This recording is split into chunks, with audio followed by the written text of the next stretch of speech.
Number 5, the monster study. Wow, right into it, huh?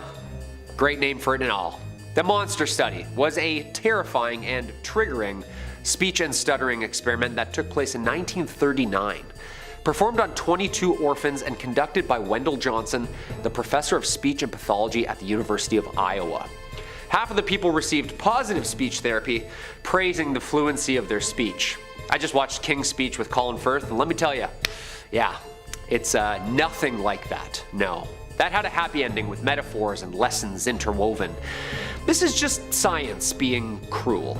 Because the other half, the negative speech therapy, which includes belittling the subjects for speech imperfections, yeah, just straight up chirping at people suffering a lifetime of obvious emotional stress already, and of course, retaining that stress and speech difficulty for the remainder of their life. It was dubbed the Monster Study as some of Johnson's peers were absolutely pissed and horrified that he would experiment on orphanage subjects at such a tender age in development to confirm his hypothesis. Yeah, sick stuff, dude, really? Basically, good reinforcement meant fast learning. You ever been yelled at by a parent while doing math? Yeah, it's horrible. On top of everything, the experiment was kept hidden for fear Johnson's reputation would be tarnished in the wake of human experiments conducted during the war.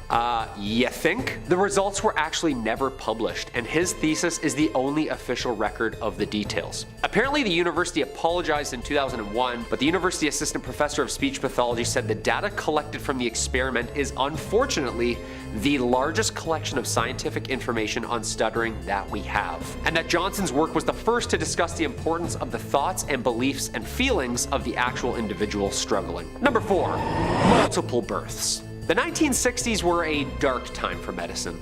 Clinical psychiatrist Peter Neubauer and a couple of professors at Yale University thought it'd be a good idea to persuade Louise Wise Services, an adoption agency, to send twins and triplets to completely different homes without telling the adoptive parents, and they were adopting a child who was of another sibling. And neither did the biological parents, of course. Whoa, what? Yeah, that's not cool. I can see angry mama bears right now just clawing at the screen.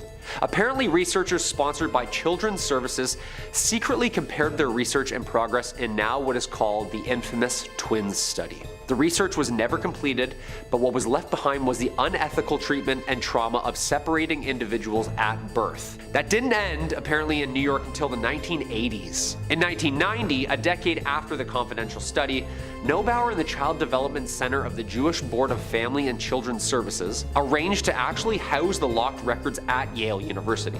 The Jewish board set terms that gave the organization power to approve or deny any requests to access the records for the next 75 years. In 2018, apparently a couple thousand pages were released to the public, but of course, like all things intending to be silent, the pages were heavily redacted. Yeah, lots of sharpieing.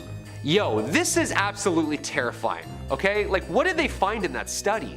Also, so sad. There's been a couple documentaries now covering this study and focusing on the trauma it's caused to those who again begged to gain access to their own files. In 2011, apparently the Jewish board denied 2 separate twins the request to access their own sealed records. So what exactly happened that made these scientists so secretive of their work? Number 3, Stanford Prison. The Stanford Prison experiment was a psychological experiment conducted in the summer of 1971. Pretty standard university experiment. A 2-week simulation of a prison environment that examined the effects of situational variables on participants. Yeah, what could go wrong, right? Well, we just heard how when it comes to university studies, the law all of a sudden becomes this imaginary thing. Stanford University psychology professor Philip Zimbardo led this research study. Participants were recruited from the local ad in a local school newspaper engineered by the research team, offering only male participants $15 per day for those to participate in a fun study looking at prison life. Haha, yeehaw! People were handpicked after psych assessments, then randomly assigned roles of either prisoner or guard. Like a giant game of cops and robbers, right?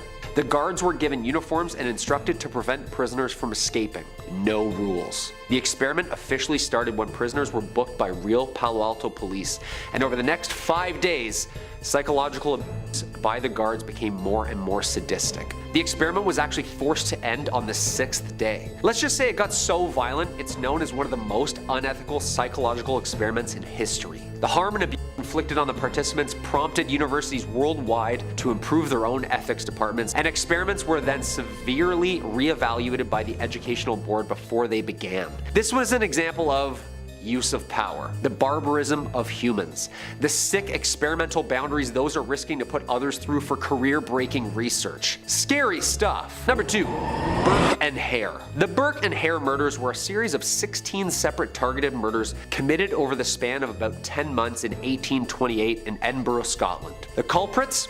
You guessed it, William Burke and William Hare. These two were so rotten, they actually dug up and sold corpses to surgeons like Robert Knox for dissection. You see, Edinburgh was the leading city of anatomical study in the 1800s, and all that research demanded a ton of cadavers to experiment on. Due to the rapid shortage of cadavers to do research on, hence the time of medicine, grave digging became a huge issue. Scottish law required that all corpses used for medical research shall only come from deceased prisoners or sick houses. Okay, and cue organized crime. This led body snatching to become a huge thing. I mean, easy and plentiful to make a quick buck, right? But to make sure graves were left untouched, mort safes and gates were put up in cemeteries to act as almost like bear traps on top of the graves. Of course, this is where our gentlemen come into this. The men, instead, decided to go on a rampage, taking fresh and very alive victims' bodies right then and there. Yeah, gruesome stuff. Then they would take them on down to the medical center and payday. The police offered Hare immunity from prosecution if he knew anything. Basically, if you snitch, your name's clean. He fessed up the details immediately of the victims and confessed to all 16 deaths with his accomplice. Formal charges were made against Burke and he was hanged to death. His corpse was dissected and his skeleton displayed at the Anatomical Museum of Edinburgh Medical School, where, as of 2022, still remains. Okay, the last part's a little sadistic, no? Also very ironic. Number 1, Jose Delgado. Rodriguez Delgado's research was cutting edge for his time. It was centered on the use of electrical signals to invoke responses in the brain. This is like way before Neuralink and scientists were trying to microchip us for like Interac and stuff. It was the early 40s. A dark time for medicine. Famed for his research on mind control through electrical stimulation of the brain. His earliest work was actually with cats, but of course, if you haven't guessed, he later experimented with monkeys and then, eventually, humans. Specifically, psychiatric patients. Delgado's work was centered around a certain invention he coined the stimoceiver, a radio which joined the stimulator of brainwaves with a receiver. This allowed the subject of an experiment full freedom of movement while allowing the experimenter to control the experimentee. Very sci-fi for the time, you know? Basically the math behind putting a giant antenna in your head, but it's inside your head. The stimoceiver was used to stimulate emotions and control the person's behavior. Stimulation on different points in the amygdala in 4 patients produced a variety of effects including deep concentration, odd feelings, and colorful visions. Okay, no, not so bad so far. Delgado could not only elicit emotions, he could also elicit tons of movement. Yeah, we're talking Weekend at Bernie's type movement, but subtle at first, like a limb or the clenching of a fist, then bigger limbs and more movement. Basically, this guy was driving you via your brain. Mad scientist or the pioneer of electric brain stimulation? Maybe you can be both. Number 5 on this list is the aviator suit. Back in the early 1900s, flight was on everyone's mind. Flying machines were extremely new and were not very well developed, but scientists wanted to push it further. In this case, the specific scientist in question is Franz Reichelt. Franz Reichelt was designing an aviator suit. This aviator suit is just a fancy name for what we now consider to be a parachute. He folded up a fabric that was roughly 320 square feet and made it into a wearable aviator suit. The idea was exactly what we have now for a parachute. You jump into the air from a high height and then your parachute comes out and you should gently float to the ground. This is great in theory, but it didn't work out that great in practice. Franz had tried his device from the roof of a few buildings, but it never worked. He claimed that it wasn't his invention that was the problem, but the height of the building. So, naturally, we just needed to try it from a higher building. Enter in the Eiffel Tower. Now, up until this point, he was using test dummies to jump off the buildings, and he was all set to do that again for the Eiffel Tower, but last minute, he got a change of heart. Franz was feeling that performance adrenaline and wanted to show off his invention to the crowd below, so he strapped into his suit and leaped off the Eiffel Tower himself. He beautifully floated down to the ground in a picturesque fashion to the sound of crowds cheering and chanting his name. Is what he wanted to happen. What actually happened is that he jumped off, the suit didn't work, and he fell all the way to the ground from the Eiffel Tower. Believe it or not, the landing didn't actually kill him though. He was already dead. Franz had a heart attack before he hit the ground when he realized his suit wasn't gonna work. Number 4 on this list is Australia's mustard gas experiment. One would think that testing a deadly poisonous gas on people would be kind of a silly and dangerous thing to do, but that's exactly what happened in this science experiment. Top 10s writes, Queensland, Australia set the stage for some awful chemical weapons testing on human subjects. The year 1942 brought Australia into the thick of World War II. Hostilities when Japanese aggression brought more questions than answers about how mustard gas might behave and deliver harm in a tropical climate. The chemical weapon had already been deployed against China by Japan, sparking fears that Australia was next in line. To investigate, human experiments using a gas chamber which was moved from Townsville, Australia to Melbourne on a 3-ton truck were conducted. The trouble is, the danger of mustard gas exposure was underestimated. Over the 3 years to follow, a range of secret tests were done. The research included gas chamber tests involving volunteers who were Australian Armed Forces recruits who apparently did not fully understand the degree of potential harm to which they were getting themselves into. The tropical conditions quadrupled the effects of mustard gas, leaving many with nasty injuries. At Innisfail, volunteers tested how long they could carry on their duties while exposed to burning mustard gas, while 1944 experiments on Northbrook Island saw volunteers dropping into trenches after the island was doused with the deadly substance. Imagine literally joining the army to help your country fight, and then your own country, who you've decided to risk your life for, uses you as a test dummy with mustard gas. These were new recruits who had no idea what was going on, but were just trying to help their country, and then bam! Australia drops a bunch of mustard gas on them and wonders why a lot of them got permanently injured. This one was one of two things. It was either pure stupidity from the Australian government, or it was pure cruelty. Both are bad considering these are the people who run the country making these decisions. Either way, as you can all imagine, the experiment proved that mustard gas is still very dangerous. Number 3 on this list is Frankenstein. Alright, so I know, Frankenstein is a fictional experiment and everything else on this list actually happened, but when it comes to science experiments going wrong, Frankenstein has kind of definitely set the mark here. Frankenstein is the classic novel written by Mary Shelley back in 1818, where a young scientist named Victor Frankenstein decides to organize a science experiment that goes horribly wrong. Well, initially, the experiment actually goes horribly right.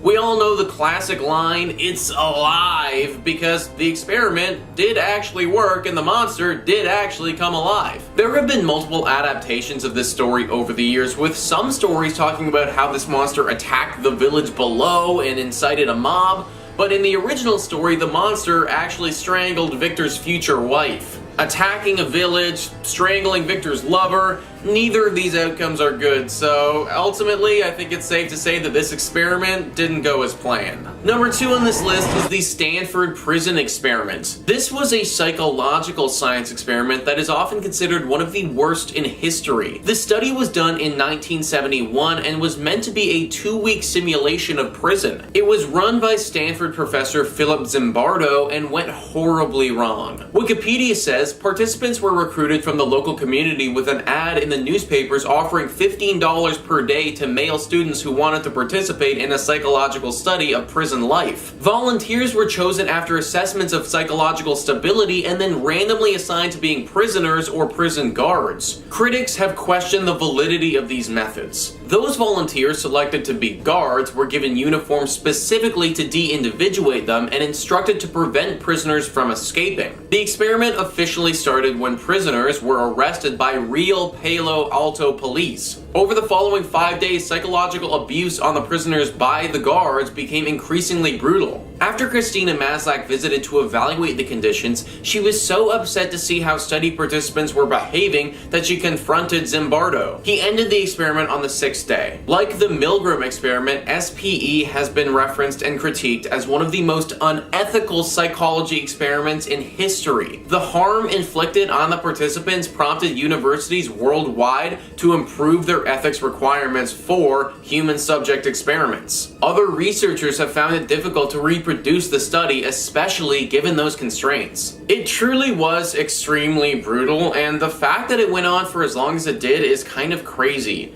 Many of the people that participated here had long-lasting effects, and this incident changed their lives forever. All for $15 a day just so this sick professor could see that prison ultimately really sucks. And finally, number 1 on this list is Unit 731.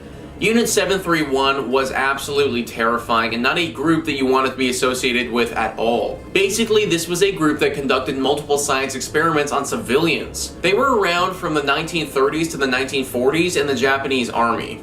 They were led by General Shiro Ishii and were responsible for killing potentially over 200,000 people. These deaths were sometimes purposeful, but mainly they were just a byproduct of the horrible experiments that they were performing. Live Science says numerous diseases were studied in order to determine their potential use in warfare. Among them were plague, anthrax, dysentery, typhoid, paratyphoid, and chlorora, according to a paper by Dr. Robert K.D. Peterson from Montana University. Numerous atrocities were committed, including infecting wells with cholera and typhoid and spreading plague-ridden fleas across Chinese cities. According to Peterson, the fleas were dropped in clay bombs, which were dropped at a height of 200 to 300 meters and showed no trace. Prisoners were marched in freezing weather and then experimented on to determine the best treatment for frostbite. Former members of the unit have told media outlets that prisoners were doused with poison gas, put in pressure chambers until their eyes popped out, and even dissected while alive and conscious. After the war, the US government helped keep the experiment secret as part of a plan to make Japan a Cold War ally, according to the Times report. They were terrible experiments that often failed and resulted in the loss of human life. These experiments were honestly doomed from the beginning and were destined to go horribly wrong. Coming in at number 5, we have chainsaw. Do you know why the chainsaw was invented? If you don't, then this might surprise you. Surprisingly, the chainsaw was not invented for cutting down trees or any type of manual work. It was actually invented to help with childbirth. And by help, it was more of an unnecessary torture, making a painful experience much, much worse. 2 Scottish doctors, John Aitken and James Jeffrey, invented the tool in the 1780s. Before the cesarean section was common practice, all babies had to pass through the birth canal. When the baby became stuck or breached, the doctor would remove the parts of the pelvis bone. This was medically known as symphysiotomy. This was a painful and messy procedure that was performed without any anesthesia. The doctors complained that the procedure took a long time as they had to remove the bone by hand. They invented a small chainsaw to make the procedure faster for them to perform, but still incredibly painful. For women, the procedure had a high risk of infection, injury, and even long-term walking difficulty. It could ruin their lives, as well as the high risks already associated with childbirth from that time. In the 20th century, the use of this procedure became obsolete when improvements in hygiene and technique made the cesarean section much safer. It wasn't until the 1920s that the chainsaw began to be developed for use in forestry work. Coming in at number 4, we have the Stanford Prison Experiment. The Stanford Prison Experiment is a famous experiment conducted in 1971. There have been documentaries and even a film created based on the story of what happened to the participants. Dr. Zimbardo wanted to create a social experiment to see how people would react when put into certain roles.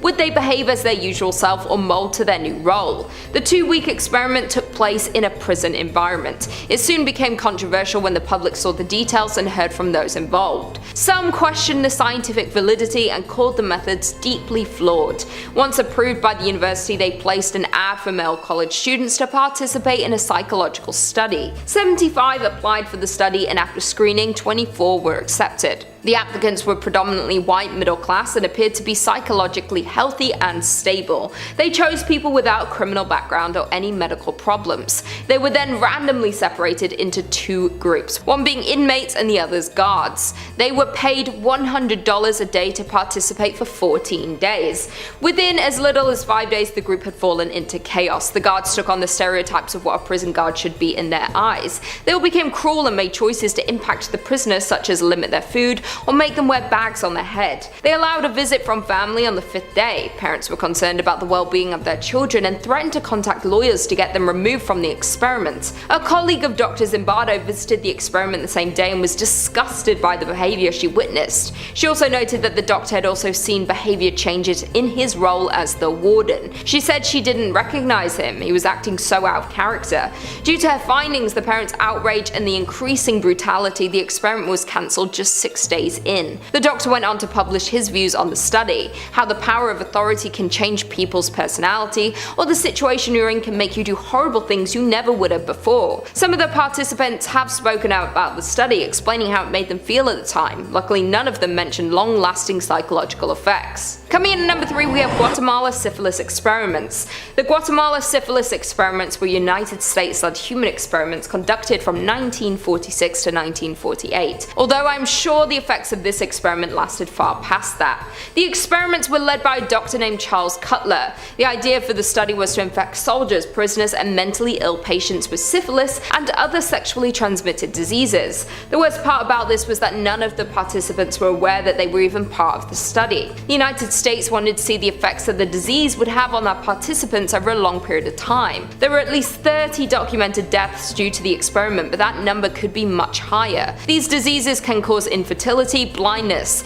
it can make you paralyzed, and even cause dementia. There is a long list of horrible things that were inflicted on these people that would have affected them and future generations for years following. The experiments were uncovered in 2005 while someone was researching into studies around it. It wasn't until 2010 when the US government formally apologized for their actions. They admitted to violating human rights and that committing the study was a crime against humanity. There have since been a number of lawsuits filed against the US government for what they did to the community. People want answers as to why and how this could have happened. What makes this worse is that this was not the first study of its kind conducted by the US Public Health Study. They did the exact same thing in 1932 to Tuskegee. 600 sharecroppers were found and hired in Alabama. Again, none of them were told they had been given the disease. They were only told they'd be given free healthcare, meals, and burial insurance. Even after penicillin was proven to cure the disease, the study continued until 1972, 25 years after the cure was found. In addition to the original subjects, the victims of the trial passed the disease onto their wives, and their children were born with it also. They tried to cover up both trials, but Bill Clinton formally apologized in 1997 to those affected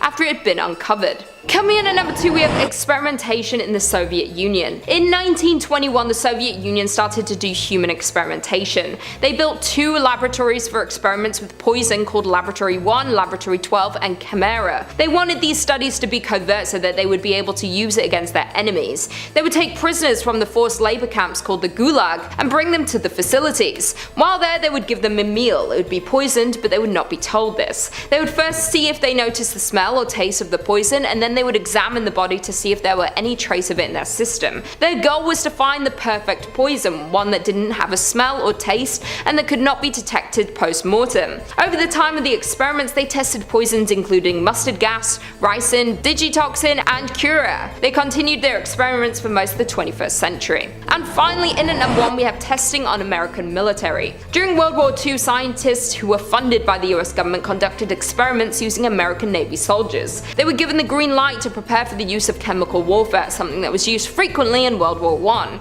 There were at least 9 research projects dedicated to this study. They wanted to test the effectiveness of a new type of clothing and gas mask against the deadly gas. 17 and 18-year-olds were approached after they had completed boot camp. They were only asked if they would participate in a study that would shorten the length of the war. They were not told what they would be doing. Only once the boys reached the research facility were they told that it involved mustard gas. Almost all of the participants suffered from severe external and internal burns. Once they left the facility, they were ignored by the Navy. In some cases, they were threatened by the Espionage Act. They were told that they would be punished if they were to tell anyone about the study that they were involved in. Under the Espionage Act, anyone sharing information about the war effects were considered a criminal. So if the enemies learned of these experiments, they would lose their their upper hand if they had one. In 1991, the reports of what happened were finally declassified and were taken before Congress. There were 60,000 US soldiers who took part in the trial. Number 5 on this list is the human mouse. Now, how the heck did they manage this one? Popular Mechanics says scientists at the University at Buffalo and the Roswell Park Cancer Institute have bred a new form of human mouse chimera with the highest incidence of human cells ever recorded. 2 weeks after the researchers injected human stem cells into the developing mouse embryos, one of the newborn mice exhibited 4% human cells, a major advance considering human and animal cells don't typically jive well. While they're still mostly just mice and only a tad bit human,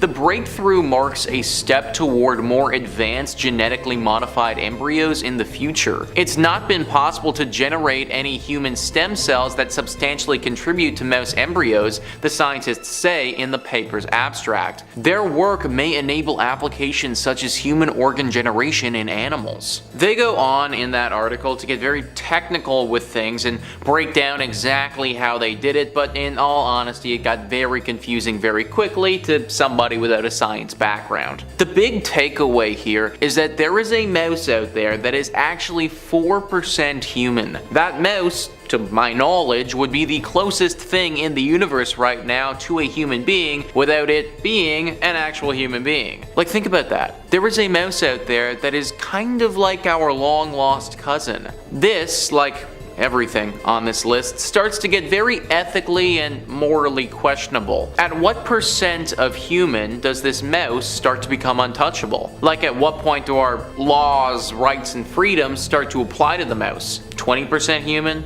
30% human? 50%? When does this mouse stop being a mouse and start being a human and start getting treated like a human? And also, what the heck would a 50% mouse and 50% human even look like? Like, we're getting into some seriously weird territory here, and as much as I get that this could be good for science or whatever, I'm pretty sure I can go the rest of my life without ever having to see a half mouse, half human thing. Ugh.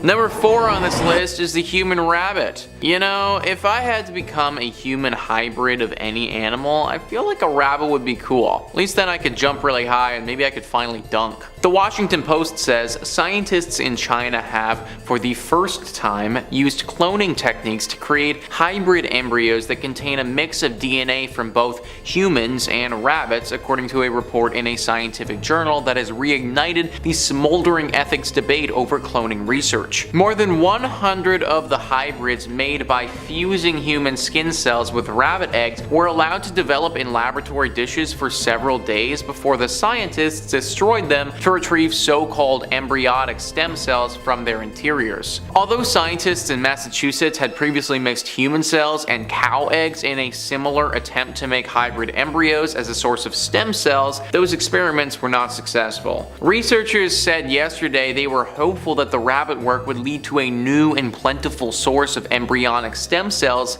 for research and eventually for medical use. But theologians and others decried the work as unethical. Unethical seems to be the theme of this video, folks. That article by the Washington Post was actually written back in 2003. That's right, guys, this happened almost 2 decades ago, meaning that there has been tons of time for them to make better hybrids behind closed doors. Now, I'm not saying that they continued with these projects, but I'm also not saying that they didn't continue either. There was a lot of backlash when this first came out, so continuing with this without people knowing, that might have been desired. Who knows, there could be a fully grown rabbit man hopping around somewhere in some Chinese lab for all we know. Number 3 on this list is the human pig. This is a thing, guys. I really can't believe it is, but this is a literal thing. Stat News says pig embryos that had been injected with human stem cells when they were only a few days old began to grow organs containing human cells,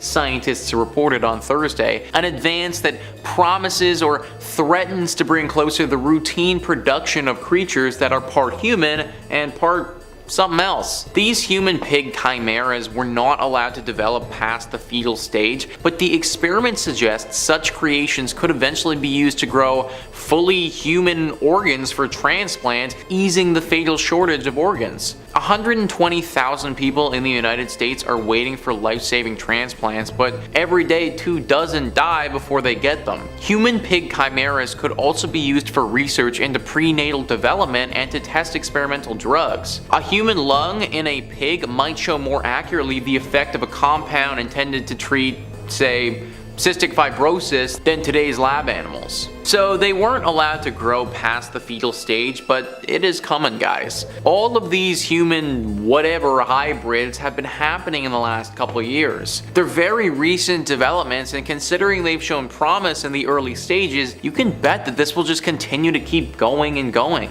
I would not be surprised if within 5 or 10 years or so, there's some weird, disgusting looking pig human thing oinking itself around the human hybrid barn. Number 2 on this list is the human monkey. I know that we technically descended from monkeys, but now it looks like we're taking that to a whole other level. Nature.com says scientists have successfully grown monkey embryos containing human cells for the first time, the latest milestone in a rapidly advancing field that has drawn ethical questions. In the work published on the 15th of April in Cell 1, the team injected monkey embryos with human stem cells and watched them develop. They observed human and monkey cells divide and grow together in a dish, with at least 3 embryos surviving to 19 days after fertilization. The overall message is that every embryo contained human cells that proliferate and differentiate to a different extent, says Juan Carlos, a developmental biologist at the Salk Institute for Biological Studies at La Jolla, California, and one of the researchers who led the work. Researchers hope that some human-animal hybrids known as chimeras could provide better models in which to test drugs and be used to grow human organs for transplants. Members of this research team were the first to show in 2019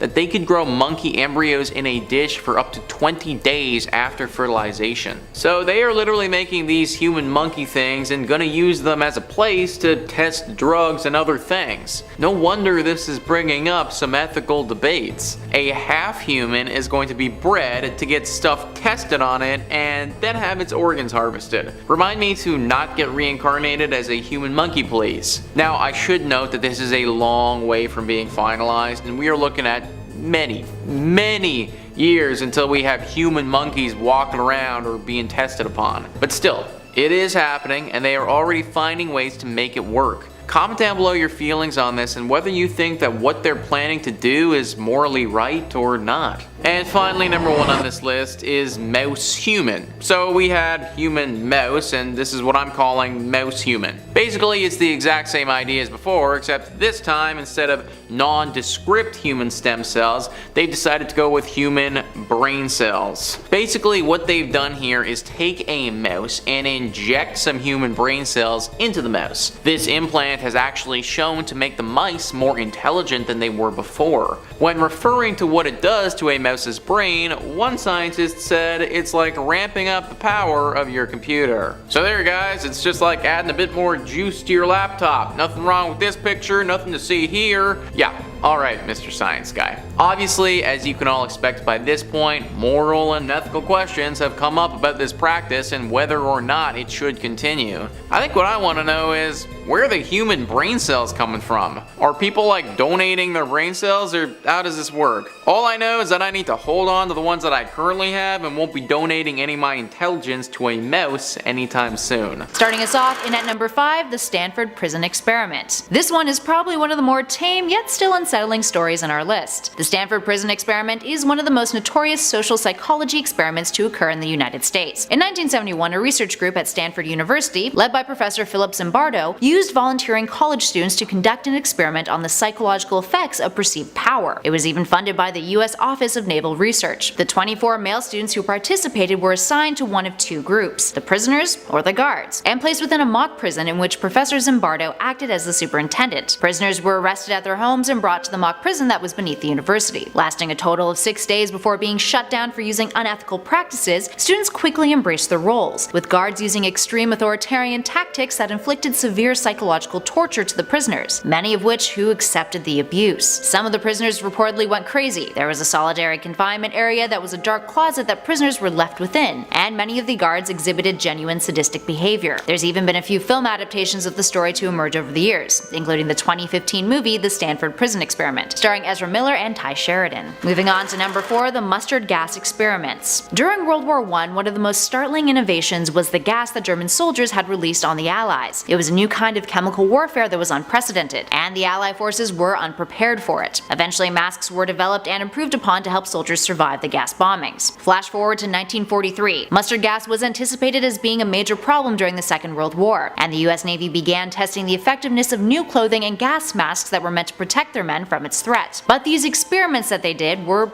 pretty unethical. Young men who were aged 17 to 18 were brought in after boot camp as participants in an experiment that they were told was to help shorten the war. When they actually arrived at the Naval Research Laboratory in Washington, they found out that it had to do with mustard gas, and that they were going to be exposed to it, many of which later then suffered internal and external burns. After the experiments were done, the Navy pretty much ignored what had happened, and even threatened some of these men with the Espionage Act. During the experiments themselves, if the men protested, they were threatened with an immediate court-martial and 40 years in prison. In 1991, the files about the experiments were declassified and taken to Congress. The worst part was, the experiments were pretty much for nothing. The Allies only used mustard gas once in World War II, and it was by accident, resulting in over 1,000 civilian casualties. Up next, number 3, sexual reassignment. David Peter Reimer was known for years anonymously as the John Joan Case. In 1965, he was born in Winnipeg, Manitoba, to a Mennonite couple, and due to complications with a circumcision, his penis had been burnt beyond surgical repair. His parents brought him to the Johns Hopkins Hospital in Baltimore to see a psychologist named John Money, a man who was building a reputation in the field of gender identity and sexual development, who believed that one's gender identity is developed as a result of social learning. Money advised David's parents that what would be best for him, at 22 months of age, was to have him undergo a sex reassignment surgery, as he believed the child would be likely to achieve successful functional sexual maturity as a girl rather than a boy. Since David was born a twin, it provided Money with the ability to test a case for his theories, with one twin being raised as a boy and the other a girl, and that the child was too young to have formed any notions about their gender at that age. The experiment continued onwards as David grew up, and he and his brother were forced to rehearse sexual acts and engage in genital inspections, which, according to Money, was to help develop a healthy adult gender identity. David would go on to transition into living as a male at the age of 15, and later committed suicide after years of suffering severe depression at the age of 38. Next up at number 2, Unit 731. Unit 731 was a covert biological and chemical warfare research and development unit of the Imperial Japanese armies during World War II. The unit participated in lethal human experimentation and operated under the official name, the Epidemic Prevention and Water Purification Department of the Kwantung Army. Approximately 3,000 men, women, and children who were war prisoners were experimented on, being euphemistically referred to as logs, with the experiments ranging from vivisection, which is surgery conducted on living organism, that involved injecting prisoners with various diseases and removing organs, germ warfare attacks, frostbite testing, syphilis testing, rape and forced pregnancy experiments, and weapon testing. Most of the prisoners were Chinese, but prisoners also consisted of European, Soviet, American, Korean, and Australian prisoners of war. Number 5 on this list is the Humane Z. The Humane Z, as you can imagine, is a human mixed with a chimpanzee. This is a very interesting entry on this list because whether or not it has actually been created or not is up for debate. Science Alert says a prominent US scientist has claimed researchers in Florida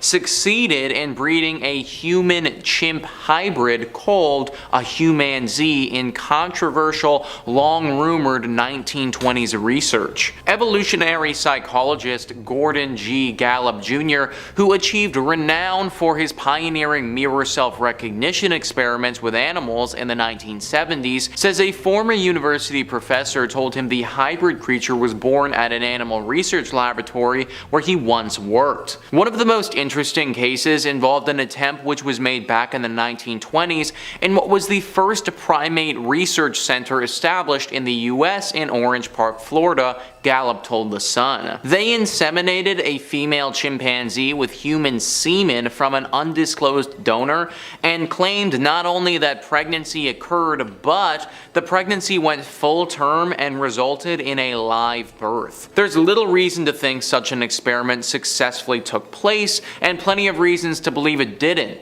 But Having an otherwise respected researcher make such a statement is drawing attention to this old rumor once again. It's definitely interesting to see a highly respected scientist in the community come out and make these claims like this. That does tend to carry a decent amount of weight and at the very least deserves to be investigated a little bit. It was also rumored that a few years ago some people came forward requesting government approval to do an experiment like this, but it was denied. So there's definitely been rumblings about an experiment like this before, but no definitive proof that it's actually taken place. To be completely honest, I do believe that something like this has went down. I just think that it may have happened behind closed doors, and we may not be privy to it. Like, this totally seems like something that the government could be interested in, but wouldn't want the public to find out about. Maybe in some secret base in some very low population part of the world, there is a human Z running around getting experimented on. Number 4 on this list is the human pig. So as we are going to see from this one, there are a lot of possible benefits from this, but also a ton of moral and ethical questions that pop up. Pagista says the first human-pig hybrid embryo has been created in the lab, and it represents a major step forward in the field of regenerative medicine. This news comes from a team of researchers at the Salk Institute who were able to successfully grow human cells inside of a pig embryo for the first time ever. While this may sound like something out of a science fiction novel, the potential implications are actually quite significant. This achievement could one day lead to the creation of transplant organs for humans that are made from animal tissue. This would be an incredible breakthrough for those suffering from organ failure, as there would no longer need to be a wait for a human donor. Of course, there is still a long way to go before this technology is ready for clinical use. The next step will be to see if these hybrid embryos can develop into healthy adults. But even if that proves to be possible, it will be many years before we see anything like this being used in patients. So here is the thing with this. Yes, it would be awesome to be able to have a steady supply of usable organs to give to people who are suffering or need another one.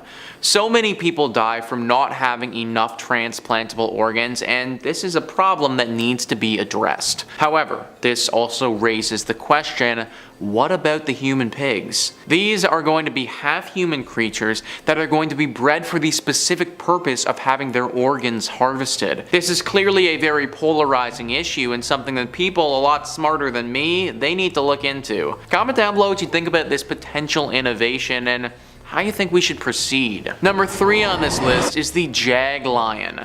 Now, in all honesty, this is more cool than it is terrifying, but I still wanted to include at least one relatively cool thing on the list. Also too, if you did run into this thing in the wild, then I can promise you it would be very scary.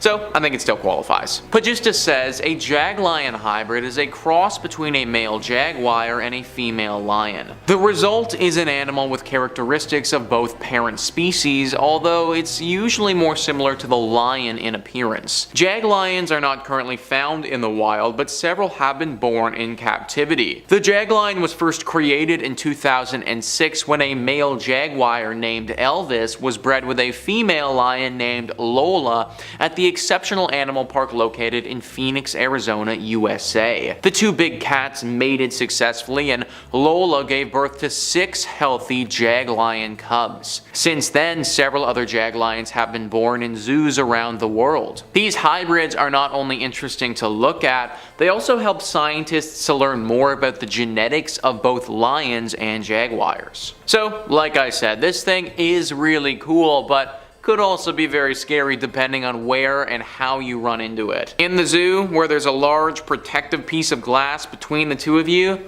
not very scary at all. Totally cool. In the jungle, where there is no protective glass and this creature is very hungry, not cool, very scary. Good thing that there really isn't any of these creatures at the wild at the moment, so running into one outside of captivity would be very, very hard, but you never know. Number 2 on this list is the wolfen, breeding one of the most intelligent creatures with one of the deadliest.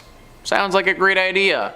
That's what happened here with the wolfen. Pagistus says, weird hybrid experiments usually make for interesting reading, and the wolfen is no different. This unusual creature is actually a cross between a false killer whale and an Atlantic bottlenose dolphin, and was first discovered back in 1985. Since then, there have been several documented cases of wolfens in the wild, and even a few captive ones as well. While they share many characteristics with both of their parent species, there are some notable differences that make the wolfen truly unique. For one, they are typically smaller than either false killer whales or bottlenose dolphins, with an average length of just over 6 feet. They also have a more slender build, and their flippers are shorter in proportion to their body than either parent species. Interestingly, wolfens also seem to exhibit social behaviors that are more similar to dolphins than whales. They are often seen forming close bonds with other members of their pod and engaging in activities such as surfing and playfully chasing each other around. It would be very rare to spot this creature in the wild, but be very careful if you do. Dolphins are super smart, and killer whales, well, they're killers. This is one of the most intelligent and also deadliest animals in the ocean, and therefore you need to tread carefully around it. And finally, number 1 on this list is the human mouse. The human mouse is another one of those ones with potential positives, but also lots of ethical questions. Pagistus says, in a first of its kind study, scientists have created a mouse embryo that contains human cells. The research published in the journal Nature could eventually lead to the development of new treatments for diseases using stem cells. To create the hybrid embryo, the researchers injected human stem cells into a mouse embryo. The human cells then began to grow and form structures that are found in the human brain and heart. The researchers say that the human cells were able to survive and grow because they were surrounded by mouse cells. This suggests that it may be possible to create hybrid embryos that contain a mix of human and animal cells. The study is still in its early stages, and it remains to be seen whether these hybrid embryos will be able to develop into healthy animals. However, the findings suggest that it may be one day possible to use stem cells from patients with diseases to create customized treatments. So yeah, again, tons of possible benefits for people who are going through some rough treatments right now, but also we're gonna have a mouse that's almost as smart as us humans acting as a test dummy for us. This is uncharted territory for humans, and understanding exactly how to go about it, it's something that we're gonna need to discover along the way. Number 5, Nanulak. Kicking this list off, we have a beast more terrifying than literally any other creature on this planet right now. Apparently this thing is real. Yeah. The apex predator. The top of the food chain. Twice interbred. This thing is a killing machine. The grizzly polar bear hybrid, aka the growler bear or the pizzly bear. Great names, great names. What do you like? I like the pizzly bear myself. It's the least aggressive. These two aggressive bears make up this rare hybrid that has occurred both in captivity and in the wild. So not only did they try this one in a lab, safe with test tubes, in nature this thing just evolved by itself and is just trucking around hunting as we speak. Yeah. That's horrifying. In 2006, the hybrid was confirmed by testing the DNA of a unique looking bear shot in the Northwest Territories on Banks Island in the Canadian Arctic. A hunter from Idaho reportedly shot a grizzly polar bear hybrid near Sachs Harbor in April with his local guide. They had been hunting for polar bears and killed the animal, believing it to be a normal find. Officials took interest in the creature after noticing that while it had thick white fur, it also had long razor-sharp claws, a humped back, a shallow face, brown patches on its body, and was almost twice the size, which are all traits of grizzly bears. Yeah.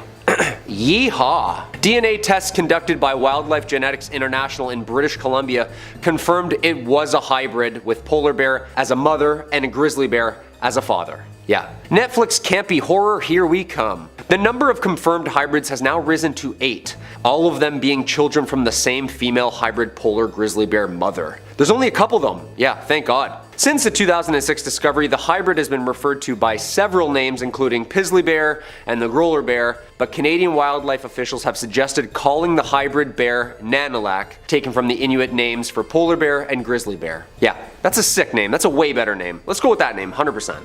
Number 4. The Kulakamba. The Kulakamba or Kulukamba is an apparent hybrid species of chimpanzee and gorilla hybrid found and reported in Africa in the early 19th century. Although no empirical evidence has been found to substantiate the existence of the creature more than once, the Kulakamba has been referenced in numerous times in some mid-19th century work and in some descriptive work from around 1860 to 1899 titled Explorations and Adventures in Equatorial Africa. The explorers refer to this unique ape hybrid as the Kulakamba based upon the description of words used by the First Nations people in the Ovengo River of West Africa. The people allegedly refer to the ape as Kulu because of its unique vocalization, unlike the sounds and abilities of other apes. Kamba is a word meaning, quote, to speak. Okay, that's terrifying. The local people, upon finding this hybrid creature, were saying that its name came from its ability to make sounds and talk, unlike any other species. The Kulakamba is believed to be much larger with a flattened face, longer, larger skull, but more bipedal than a chimpanzee, meaning it walked on its legs much more like us. Although there has not been a documented sighting of the Kulakamba since 1881,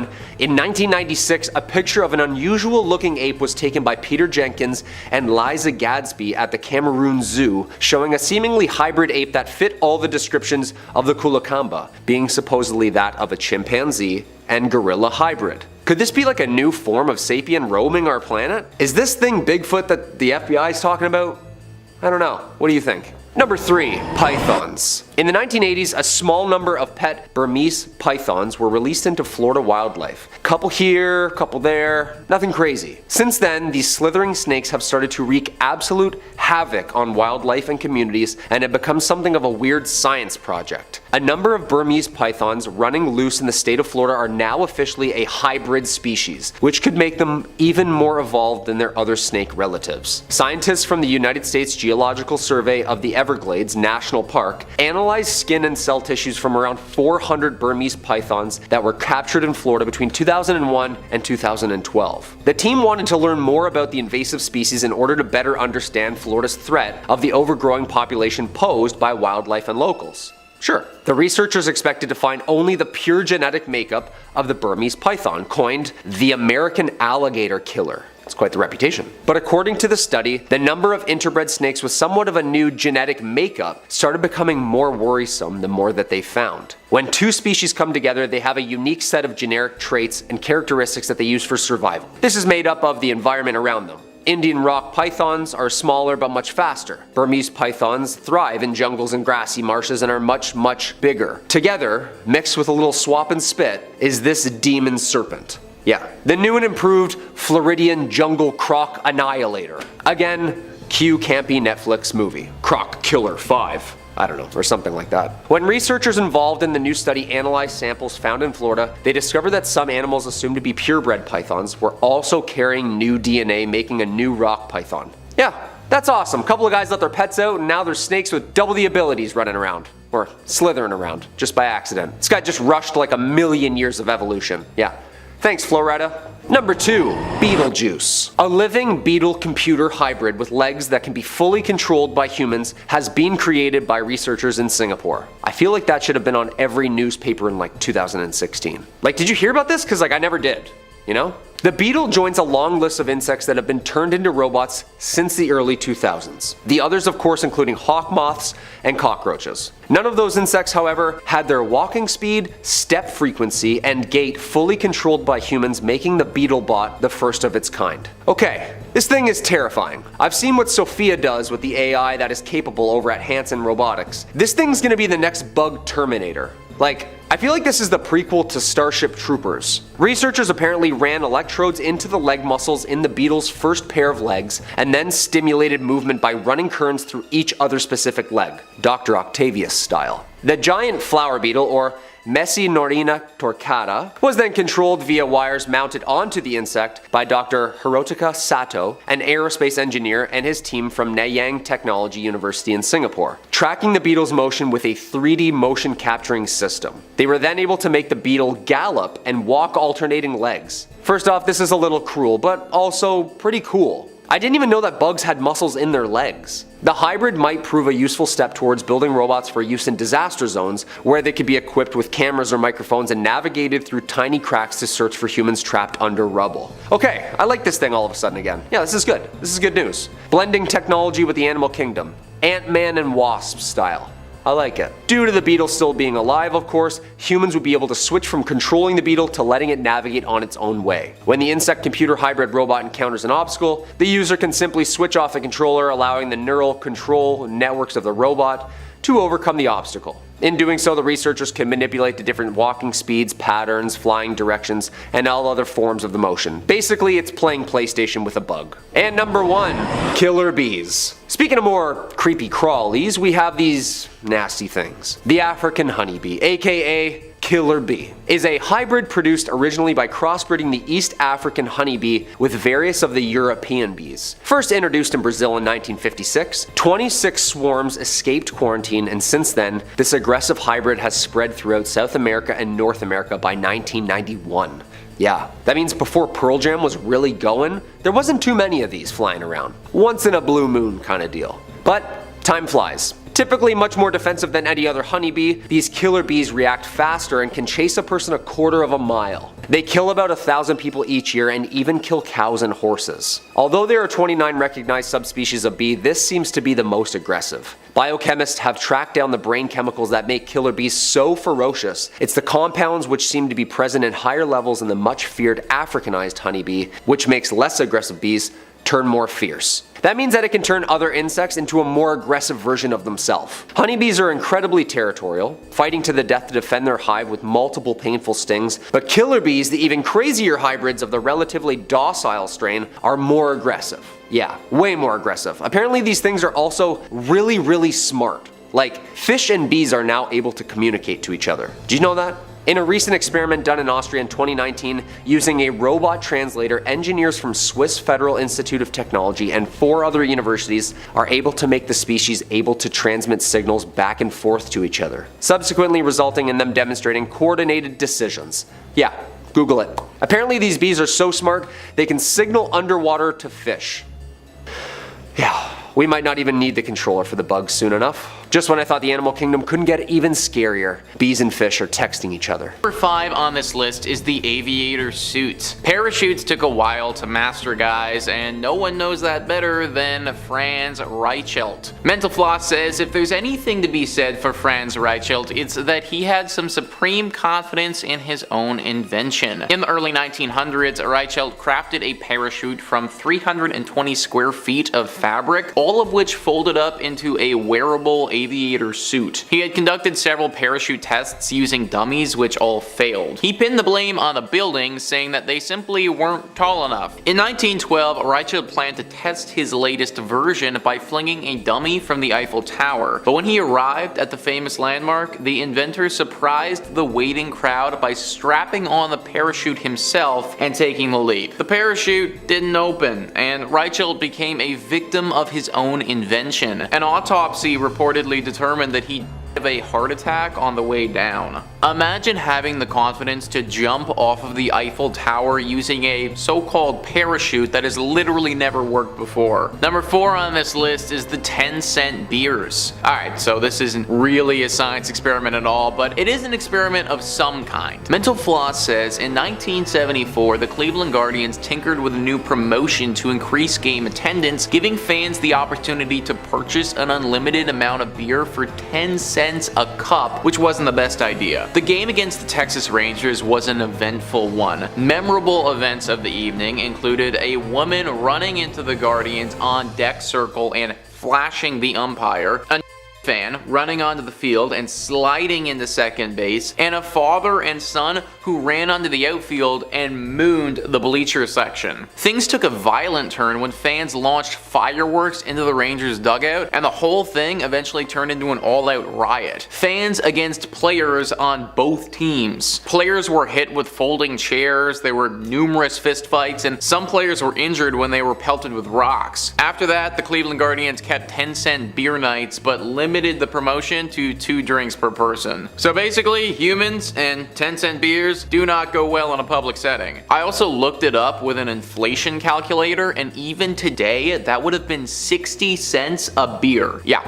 I can see how that could have been a problem. Number 3 on this list is the ape experiment. Yeah, you know, I didn't think it would take a rocket scientist to figure out that raising your kid among apes was a bad idea, but here we are. Mental Floss says in the early 1930s, comparative psychologist Winthrop Kellogg and his wife welcomed a healthy baby boy they named Donald. The psychologist had grown interested in those stories of children who were raised feral, but he didn't send Donald to be raised by wolves. He did the opposite. He managed to get his hands on a similar aged baby chimp named Gua and raised her alongside Donald. Gua initially did better than Donald in tests that included things like memory, scribbling, strength, dexterity, reflexes, problem solving, climbing, obviously, language comprehension, and more. But she eventually plateaued, and it became evident that no amount of equal treatment was going to make her behave more like a human. But when the Kellogg's ended the experiment, they did so abruptly and without much explanation, which is contrary to the meticulous records they otherwise took throughout the course of the study. While Gua wasn't showing any signs of picking up English, Donald had started to imitate the vocalizations of his sister from another species, so it's not hard to speculate why the Kellogg's called it quits. Guys, I'm all for having a pet, but when my kid starts acting more like the pet than me, that's where we need to call it, I think. Kellogg's felt the same way, and hopefully that will be the last time anyone ever tries something like this. Number 2 on this list is the soul experiment. So in all honesty, this one is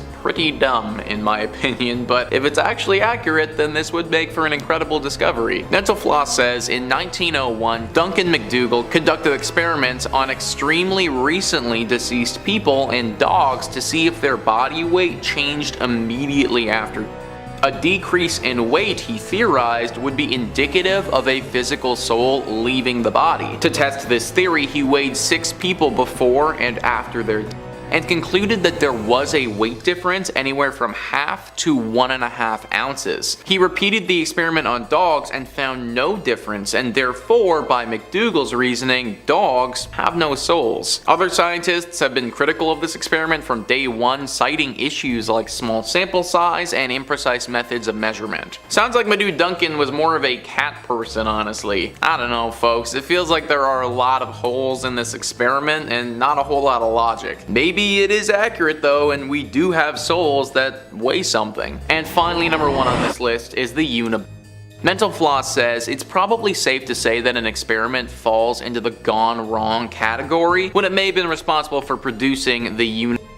As an undergrad at Harvard in the late 1950s and early 60s, Ted Kaczynski participated in a 3-year-long study run by Henry A. Murray that explored the effects of stress on the human psyche. After being asked to submit an essay about their worldview and personal philosophies, Kaczynski and 21 other students were interrogated under bright lights, wired to electrodes, and completely torn down for their beliefs. The techniques were intended to break enemy agents during the Cold War, and the students were never completely informed about the nature of the study. In short, the man who would eventually kill 3 people and injure over 20 more with his homemade was subjected to repeated psychological torture. Any experiment that ends up with this happening obviously went very wrong and never should have happened in the first place. People have a limit, and it seems like these experiments just pushed people way past them. Obviously, this is not an excuse for Ted's behavior in any means, but I'm sure that it was a big factor in making it happen. Number 5, Yang Yongjin. Yang Yongjin is a controversial Chinese clinical psychiatrist, infamous for his practice of trying to treat internet addiction. Well, that almost sounds noble. Now, I definitely spend too much time on Twitter for my own good. What's so evil about getting people to spend more time in the real world? Well, it could be because of his methods, you know? Yang is a firm believer in electroconvulsive therapy, and if you're not familiar with that term, it's a fancy process in which surges of electricity are ran through a patient,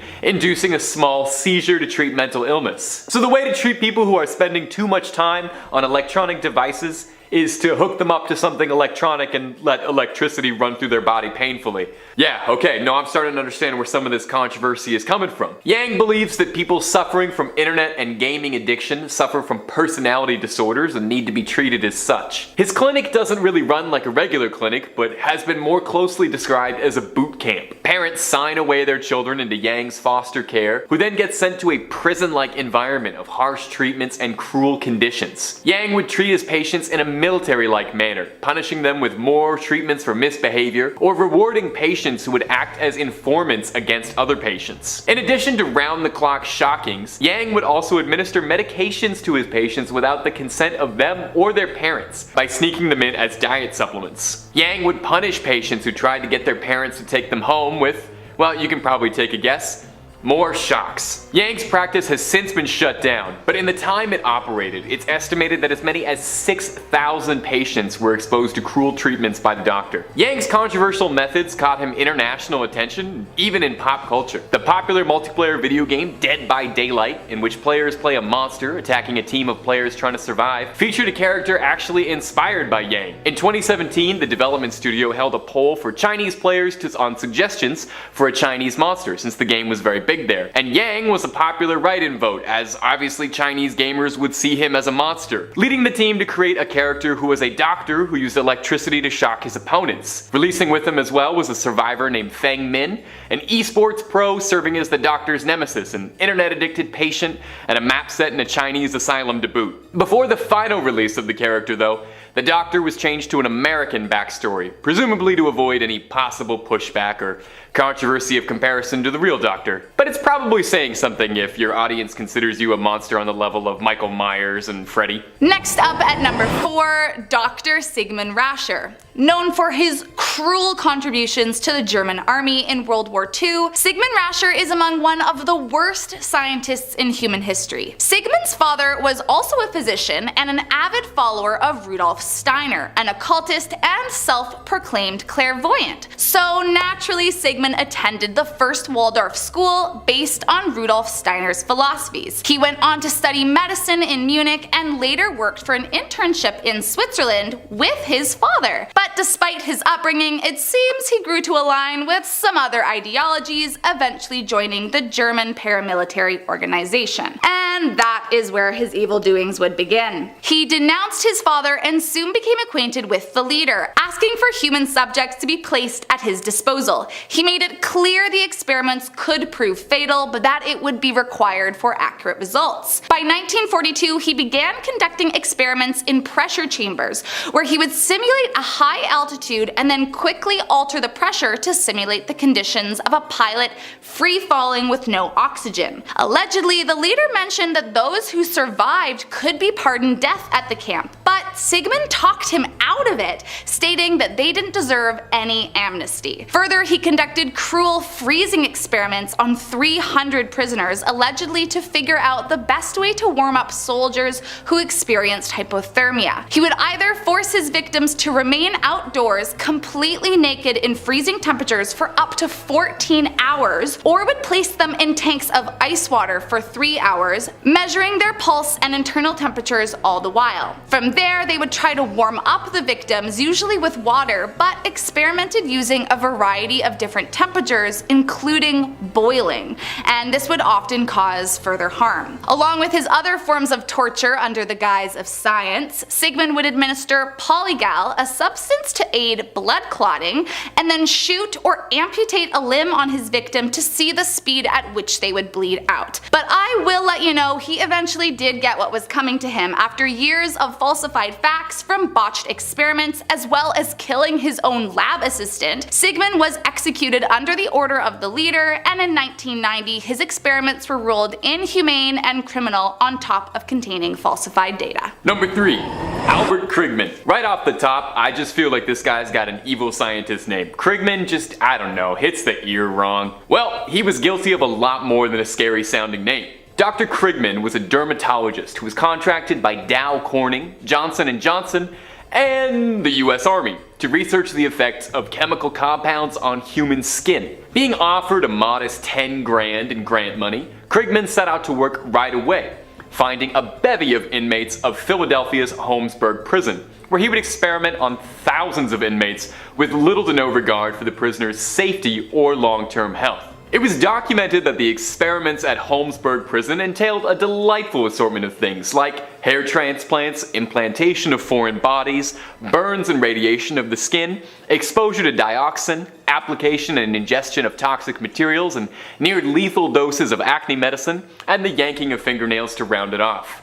Delightful. One of the chemicals Krigman exposed his test subject to that I mentioned earlier, dioxin, was the main contaminant in Agent Orange, the controversial chemical agent used in the Vietnam War by the Americans. Krigman was being paid to research the effects of dioxin on skin, and suffice it to say, it is not pleasant remotely. I hope there's a picture of something disgusting behind me. Inmates would be scarred, left sick, with permanently disfigured skin conditions leading to painful long-term side effects. Oftentimes as well, many subjects were exposed to all sorts of contaminants and other infections from the unsafe conditions of his experiments. Most of his inmates were bribed by financial compensation, ranging anywhere from $30 to $50 for smaller experiments, or $800 for some of the more extreme cases. This small bit of cash was really appealing enough to attract a constant supply of victims, prisoners, who had very little in the way of funds. This allowed them to get a little bit of freedom, a little bit of power within the prison, but also let them have a bit of hope that maybe they'd one day pay off their bail. Krigman destroyed many of the notes from his research, but through testaments from his victims, we know the truth of what he got up to. While there have been many attempts to get justice after the fact for what the inmates experienced, Krigman himself lived to the ripe old age of 93 and never faced any sort of consequences for his actions whatsoever. In fact, he was thrilled by the opportunity. Listen to this quote from Krigman describing how he felt setting up shop at the prison. "All I saw before me were acres of skin. It was like a farmer seeing a fertile field for the first time." That sounds made up. That sounds like horror movie bad guy dialogue. That sounds like something Jigsaw would say. But no, it was a real guy who was allowed to experiment on a lot of real people. Next up is Shiro Ishii. A notorious microbiologist and surgeon during the War of Resistance, a conflict between China and Japan in the 30s and 40s, Shiro Ishii led the development and application of biological warfare for the infamous Unit 731, and is truly an evil scientist if I've ever heard of one. Prior to his evil experiments, he was actually known as a pretty brilliant man. He had a photogenic memory and studied medicine at the Kyoto Imperial University. But despite his highly credible grades, he was not known to get along well with his classmates. During his studies, he was known to grow bacteria in petri dishes and refer to them as his pets, a practice that made many uncomfortable as they felt he was treating the bacteria as more of a companion than a research subject. Potentially the first red flag in what would become a sea of evil and horrendous experiments. By 1927, Ishii was advocating for the creation of a bioweapons program, something that was against the Geneva Convention at the time, but did not yet have enough power within his unit to make it happen. But in 1936, he was promoted to senior army surgeon and given full control over Unit 731, a decision I can only assume is regretted to this day. In these facilities, with no one to tell him no, Ishii decided to unleash his evil experiments on live humans, as he believed he could not get the results he was looking for by testing on animals. Ishii was notorious for injecting his subjects with deadly diseases under the guise of vaccines so that he could watch and study the effects if left untreated, leaving his victims suffering horrifying symptoms and eventually letting them die. But that was only the tip of the iceberg. Victims of his evil experiments would also have limbs amputated and reattached to other parts of their bodies while conscious and without the use of any anesthesia. Or they'd be put into pressure chambers until their eyes literally escaped their skulls. It's estimated that nearly 10,000 people died at the hands of Shiro Ishii's cruel experiments, but perhaps most insane of all is that after the war ended, he was never charged with any war crimes,